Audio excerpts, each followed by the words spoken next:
And now you see how I create my data frame. So now you see, as soon as I run this, you can see we got this data frame. So what is a data frame? A data frame is a bunch of series which shares the same index in this case. All right.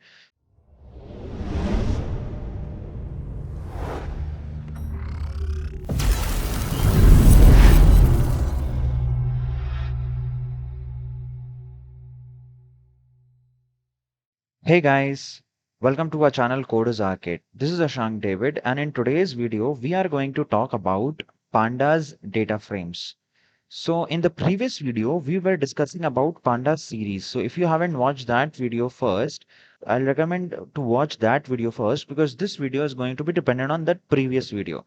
Because in the previous video, we were talking about Pandas series, and today we are going to talk about Pandas data frame. Well, data frame do depend upon series because data frame is a collection of series only which shares the same indexes as I have told you in the previous video. So if you haven't watched that video yet, I'll give the link in the description below as well as in the I button so that you can refer to that video first and come to this video. Now, before I even start with this video, guys, I would like to request you people to please like, share and subscribe to our channel Coders Arcade, and don't forget to press the bell icon so that you won't miss any future updates. So without any further ado, let's get right into the topic, guys. All right. So we are talking about Pandas data frame. So first of all, let's talk about what exactly was Panda doing in this case. So Pandas is a Python library used for working with data sets. Right. Today we are going to talk about data frames. Data sets we are talking about. Basically, we are just talking about different sets of data, which we will be including. We can download this data from any other website, or you can download the data, or you can get the data from your client or whatever. Ultimately, we are working with the data here. Okay. It has functions for analyzing, cleaning, exploring, and manipulating data. So we will see that today by first looking into what is exactly the data frame. And in the last video, as I showed you, it was on series. And in series, what was? It was just a collection of data into columns and rows, where only we had one column and multiple rows. That was one series. But when it comes to data frame, today our main topic is going to be data frame. What is a data frame? A data frame is a bunch of series which shares the same indexes. So how does it work? Let us understand by seeing some examples. Okay. So first of all, I am gonna create my data frame, and to create my data frame, I am gonna use a command from pandas. So first I need to import my pandas library in this case. So let me first import pandas. But before I import pandas, I will want to create some data and which we will be importing into data frames. So to do that, I am going to use NumPy. So I'm going to say import NumPy as NP, and then I'm going to say import pandas as PD. Okay. Now, once I've included both NumPy and pandas into my notebook, I will generate some random numbers first that is going to serve me the purpose of data in this data frames. Okay. So to do that, I'm going to first say from NumPy dot random. If you remember, how do we use direct functions from this? We directly say NumPy and then we say directly dot random, and I from this I want to import, let's say, a rand n function. Okay, rand n function. This rand n function is going to return what we have learned this in the NumPy series, that rand n is going to generate some random numbers in standard normal distribution, in this case from probability. So if you haven't watched that video yet, I will recommend you to watch that video also, where I have explained you about random number generations using NumPy. So that is in the same playlist in NumPy videos, you will find it. All right. So I'm going to import that first. And today I'm going to show you the use of one very useful function in NumPy random, and that is what you call as seed. See, I want to use same set of numbers again and again in my data frame, which I'm going to create now in front of you. So I will use a new function called as seed function, which allows us to use same set of random numbers again and again. What do you mean by that? For example, I'll show you. First, I'm going to say np dot random. I'm going to say dot seed, and I'm going to set this to some number. So for example, I said 101. Okay. So in this case, this is going to generate some random numbers, which is going to be stored inside this seed. So every time I use a random function in this case to generate the numbers, it will generate the same set of numbers again and again. Now, if you want same numbers as mine in your Jupyter notebook, also use this number 101 because I'm using 101. So you will also get the same set of values again and again when you practice on your own on this. All right. So in this case, next I am going to first create my data frame. And now you see how I create my data frame. To create a data frame, first I'm going to use PD for pandas. I'm going to say dot, and then I'm going to say data frame. So data D should be capital.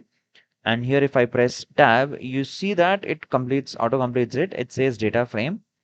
And here inside the bracket of data frames, let's say it's a function. Data frame is a function from pandas series. So I am going to give the data into it, right? So let me just give the data.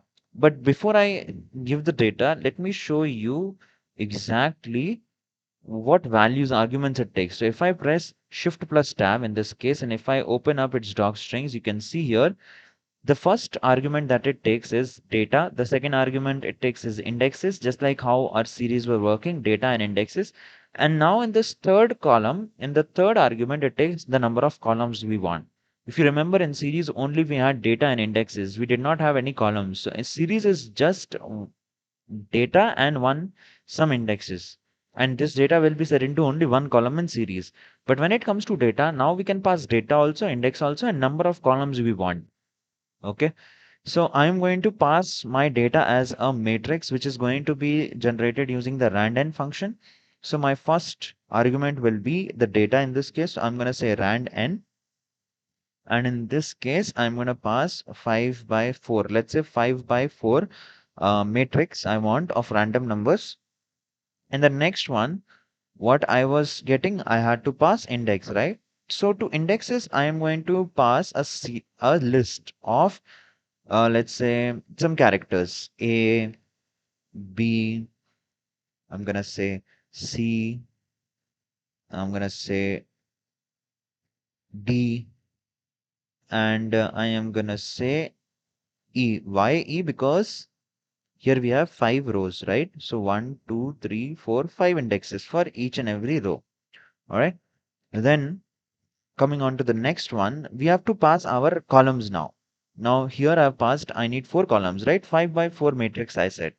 So there will be 5 rows and 4 columns in this case. So now I'm going to pass the column names. That will be 4 column names. So I'm going to pass the list of column names in this case. So let's say I have my first column name as W. Then the next column name is X. Then the next column name is Y. And then the next column name is, let's say, Z. This is how it is going to create our data frame. Okay. So now you see, as soon as I run this, you can see we got this data frame. And if you're using this dot seed of 101, you will also see the same set of values getting generated into our data frames. So that is what your seed does actually. Now these values will be fixed. These values won't change until I change the value of the seed. Understood? This is what seed function does in rand_n function. Not in rand_n only, but it works in the whole random package as well. So you can use the same set of values again and again to perform some different operations on this data frame. All right. I hope this is clear now. Now I will first secure this data frame by putting this into a variable. So I said df equals to pd.dataframe. I'll run this, and now the whole data frame got stored inside this variable called as df. Now in this case, I can just print that df. All right. Now you see that this is a data frame that we have got. All right. So these are the rows A, B, C, D, E. These are all the rows, different rows we have in this data frame. And we have different columns, W, X, we have Y, we have Z. All of these are different columns into this data frame, in this one data frame. All right. So what is a data frame? I told you a data frame is a bunch of series which shares the same indexes. So I can proudly say that now this is one series. and this is its indexes of that series. So this is the data and this is the index. This is the data and this one column is one series in this case. The next column is another series in this. So you can see this is one series here, right? And it is both the series, this series and this series are sharing the same indexes. So what is a data frame? A data frame is a bunch of series which shares the same index in this case. All right. This is how you create your data frames in Pandas. All right. Now let's perform some different operations onto it. And I'm gonna perform some operation of, let's say I want to select columns. So selecting columns, I'm gonna say. Now if I want to select some columns into this, I can select some data into this, and let's say I'm going to select some column into this. I can say df, and I can pass here square bracket, and in that I can just pass the name of the column which I want to fetch. For example, I said w. So what will happen is it will only fetch just like how you use a slicing notation. Very similar to that, you can use the same notation in order to fetch either a row or a column in this case. All right. So if I now run this code, you can see that it gives us this series in this case, which you will see this is the data and this is the indexes in this case. All right. This is your selecting columns. And by the way, if you print the type of, you can say df of, let's say w in this case, you will see that it's actually a pandas series only. So this proves that a data frame is a bunch of series only which shares the same indexes in this case. All right. Now let's say I am gonna use different column in this case. Let's say x. X also returned me this, and now if I just print the type of x, you will see it's again a series. I hope this is very much clear to all of you guys. This is how you can select a column using this notation in data frame. So the first operation that we have learned here. Now let's say I want to access multiple columns in this case. Okay, so how will I do it? I can say df of, I can pass a list of columns. For example, I can pass here w, and here I can pass, let's say z. So I want w and z only. So there you go. We got the w and z column from our data frame in this case. All right. I hope this is also clear. Now, if you print the type of df now, I'm not, now notice here that I am not passing any column in this case, right? If I pass any column in this case, it would print a series, but now I'm just passing the whole df itself. Now if I run this, you can see that it prints data frame. So this recognizes that this is a data frame. So basically this proves that a data frame is just a bunch of series grouped together which shares the same indexes in this case. And this is how your data frame looks like. All right. Now, next, let's perform some operations. We have performed the operation of fetching the column. Let's say I want to add a new column in this case. So let's say I have this df ready with me. All right. And now I want to add a new column somewhere here. What I can do is I can say df of, I can pass the new name or the new column name. So I can say new here. Okay. And I'm going to say equals to now, and now I'm going to pass any column in this data frame, already existing data frame. For example, I can say df of, I can pass, let's say I'm passing w.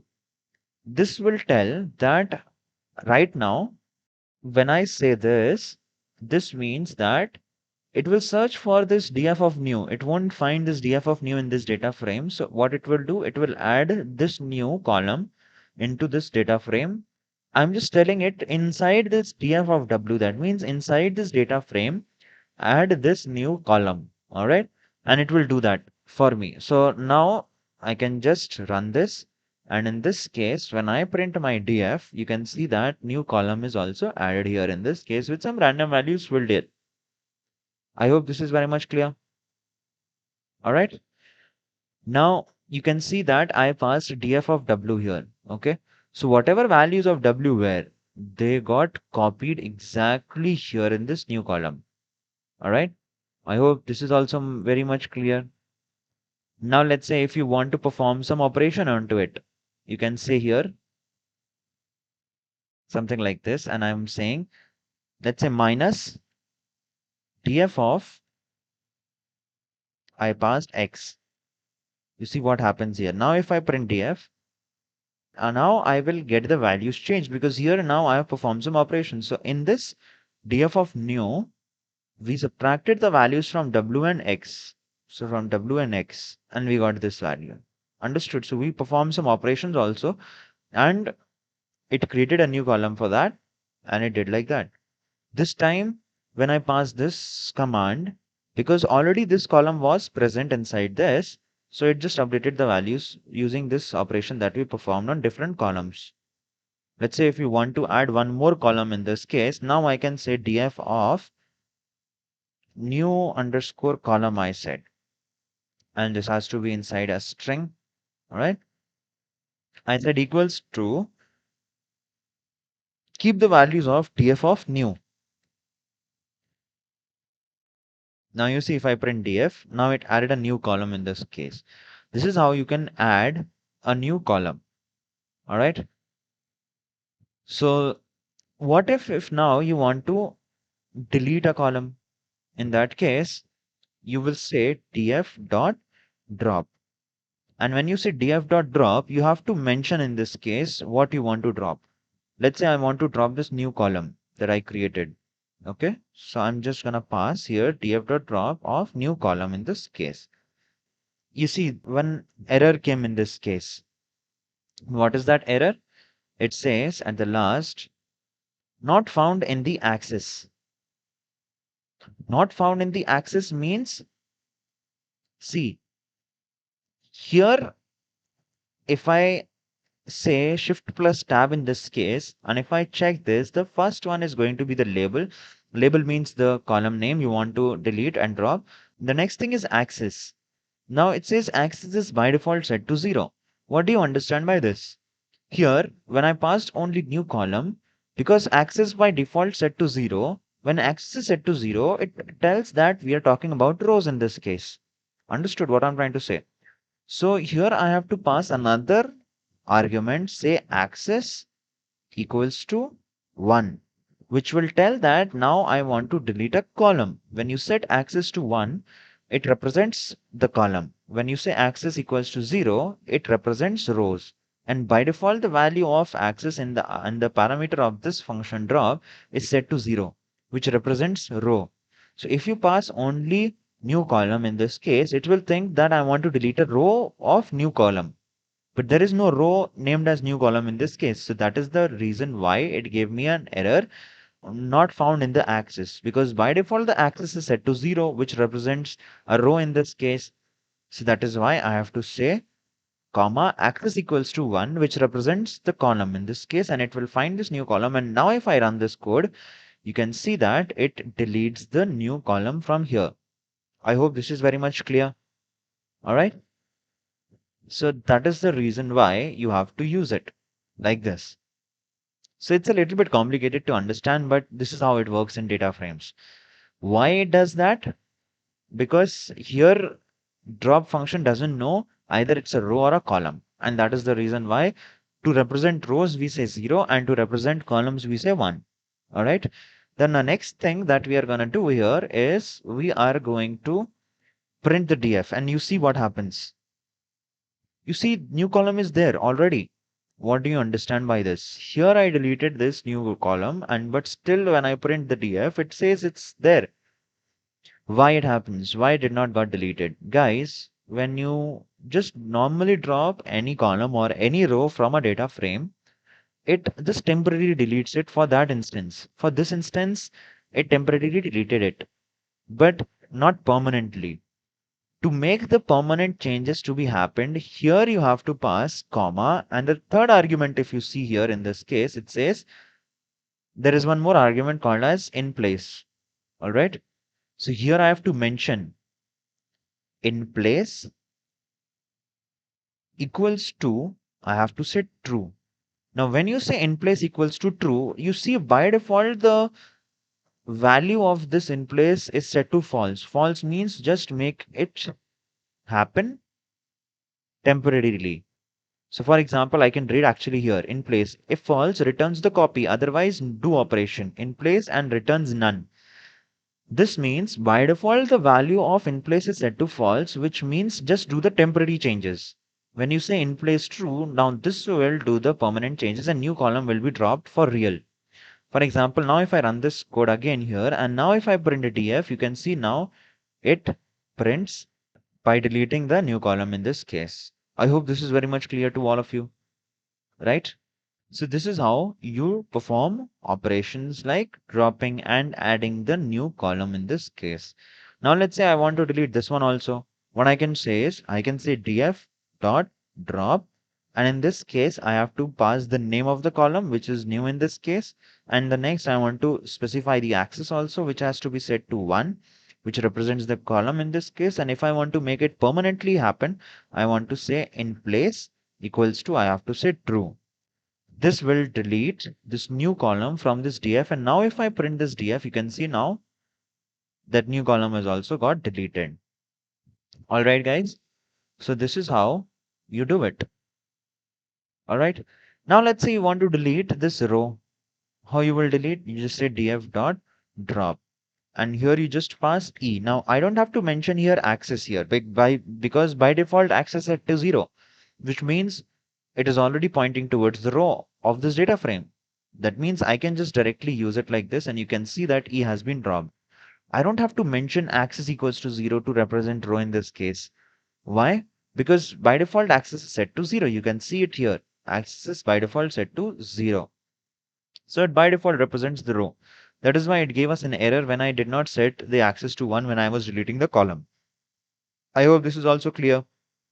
But again, just like how it happens for the in place thing, for this new column, the same thing happens here also. So in this case, if I print my df, you can see that is still there. If you want to delete it permanently, you have to say df dot drop, and in this case, you have to say comma in place true, which will actually delete the E column in this case. I don't want to delete that as of for now, so I'm not doing it, but you got the point. So every time you are dropping something, you have to say in place equals to true. If you want to permanently delete it, and access you have to say to 1 if you are working with the columns in this case. If you are working with rows, then no need of doing that. You can just directly say the row name and it deletes the row name, or working with the row. I hope this is very much clear to all of you. All right. So this is how you drop the rows and the columns of the data frame. All right. Next, let us talk about what we have done till now. We have done creating the data frame, selecting the columns, and dropping the columns till now. Now let us talk about, in the next example, now let us talk about selecting rows. Okay. I'm going to select the rows as well now. Okay. So to do that, there are two ways, and I'm going to write them here. The first one is LOC function, lock function, and the next one is going to be your iLock function. All right. What do you understand by lock and iLock function? Say if I print my df right now, my df is just like this. I want to select this particular row. All right. To do that, I can say df of dot loc lock, and inside this I can pass a row. For example, I want to select e row. I can say df dot loc and e here, which gives us the row as a series in this case. Understood? So in this case, this whole e data came and it got saved into this series, where the indexes are now set to the column names w, x, y, z, and this is the data inside this row. I hope this is very much clear. This is how you select your rows. In the terms of columns, we just passed something like this. You don't have to mention. Why? Because by default the access is set to 0 in this case. But if I want to only select columns, you will have to say it like this. But when you say you want to select rows, you have to use either lock or ilock function. This is what your lock function does. Whenever you use lock function, you have to mention the row name. But if you want to, let's say, use without specifying the name of that row, what you can use is you can use ilock. So I can say df dot ilock, and here inside this I just pass the index of the row. For example, I want to access this first row, and to do that we are going to pass here just 0, where this is going to take the index of that row and it is going to get that. So if I print this, I get the row A. So let's say I want to grab E using the indexes or ilock. I can say 0, 1, 2, 3, 4. I need to pass 4 here, which is going to give me the eth row. I hope this is also very much clear to all of you. All right. This is how you access the row. And deleting the row, I've already told you here. So you can just drop the row directly like that. So selecting the columns, selecting the rows, deleting the rows, and deleting the columns are done. Now let's say if you want to access the subset of the matrix using ilock and lock function. I'll just mention it here using lock and ilock. What do you understand by that? For example, I want to grab some particular value from this data frame. I can mention it like this.